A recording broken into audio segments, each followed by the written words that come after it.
रश्मि और अमर लॉकडाउन के चलते डेटिंग ऐप पर मिलते हैं। उसी बीच उनकी बॉन्डिंग बहुत अच्छी बन जाती है और दोनों एक दूसरे से प्यार करने लगते हैं। बस लॉकडाउन खत्म होते ही चटमंगी पट शादी। उससे पहले घर में बात तो कर लो। अरे माँ पापा कभी मना नहीं करेंगे। अमर की बात सुन रश्मि खुश हो जाती है। ऐसे ही दिन बीतते हैं और देखते ही देखते लॉकडाउन खुल जाता है, जिसके अगले ही दिन अमर अपने परिवार के साथ रिश्ता लेकर रश्मि के घर पहुंच जाता है। अभी लॉकडाउन खुला ही है और कोरोना तो खत्म भी नहीं हुआ, इसलिए ज्यादा कुछ ना करके अगले कुछ दिनों में छोटे फंक्शन के साथ शादी कर लेते हैं। अमर के पापा की बात पर सब सहमत हो जाते हैं। कुछ दिन बाद दोनों की शादी हो जाती है और रश्मि अपने ससुराल पहुंच जाती है। बेटा शादी तो तूने अपनी मर्जी से कर ली, लेकिन बहू को बोल देना इस घर में हुक्म मेरा ही चलेगा, इसलिए अपना राज जमाने की कोशिश भी ना करें। माँ, रश्मि को यहाँ सिर्फ प्यार, आशीर्वाद और अपनापन चाहिए, पैसा या राज नहीं। बेटी की बात पर सास मुंह बनाए वहाँ से चली जाती है और अब वो हर रोज रश्मि को परेशान करना और ताने देना शुरू कर देती है। देखो ये है आजकल की लड़की, इंटरनेट पर लड़कों से बातें करते हुए इन्हें शर्म भी नहीं आती, और यहाँ तो देखो कितनी सीधी सुशील बनकर दिखा रही है। मम्मी, शादी के रिश्ते वाले इंटरनेट ऐप से जब किसी को कोई दिक्कत नहीं है, फिर डेटिंग ऐप के जरिए मिलना किस तरह गलत हो सकता है? रश्मि की डेटिंग ऐप वाली बात सुन उसकी हैरान सास तुरंत तुनक कर पूरे घर को सिर पर उठा लेती है, जिसकी आवाज सुन अमर और उसके पापा भी वहाँ आ जाते हैं। हाय मेरी माता, इतना बड़ा झूठ! डेटिंग ऐप को इंटरनेट के जरिए मिली है बोलकर इस कलमुई को मेरे सर ला बिठा दिया। अरे नास्पिकी, तुझे जरा भी शर्म नहीं आई? वहां न जाने कितने लड़कों से गुलगुलू करके तुझे मेरा ही लड़का मिला था फंसाने के लिए। माँ, मुझे तो समझ नहीं आ रहा क्या बोले जा रही हो। डेटिंग ऐप इस्तेमाल करना कोई अपराध नहीं है और तुम रश्मि को ऐसा कैसे बोल सकती हो? मैं भी तो था उस ऐप पर। पहले उसके लिए माँ से झूठ बोला और अब लड़ाई कर रहा है। सास और अमर की बात सुनकर रश्मि हैरान खड़ी रहती है। अमर, तुमने घर में झूठ क्यों बोला? ये सब देख रही हो ना, इसी की वजह से झूठ बोलना पड़ा। एक तरफ अमर और रश्मि की ये बात चल रही होती है, वहीं दूसरी तरफ सास का नॉन स्टॉप क्लेश सबको परेशान कर देता है।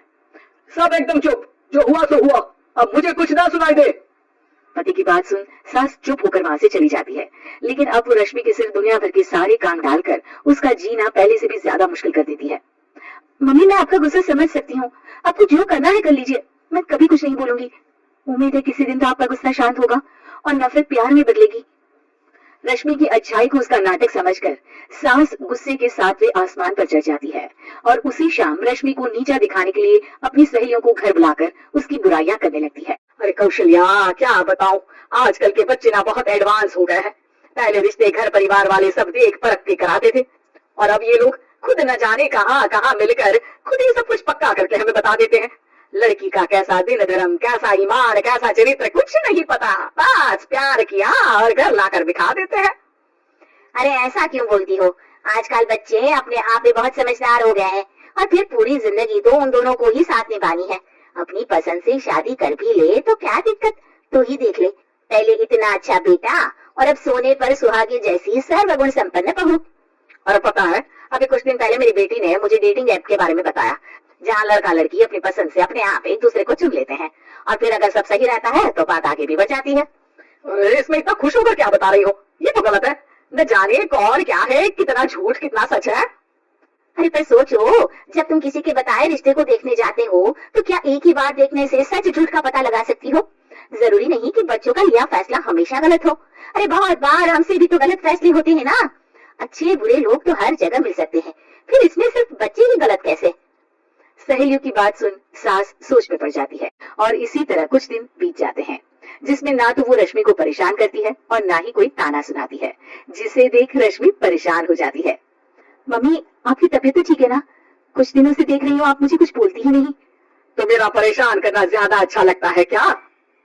नहीं, आपकी शांति उससे ज्यादा परेशान कर रही है। शांति इसलिए है क्योंकि मुझे एहसास हो गया है कि गलत तुम लोग नहीं, मेरी सोच है। प्यार तो एक सुंदर एहसास और शादी खूबसूरत साथ है। अगर ये साथ सच्चा है तो कहीं पर भी किसी भी तरह जुड़ा हो उससे कोई फर्क नहीं पड़ता। आप कौन है? इतनी अच्छी बातें मेरी पत्नी तो नहीं बोल सकती। क्या आप भी?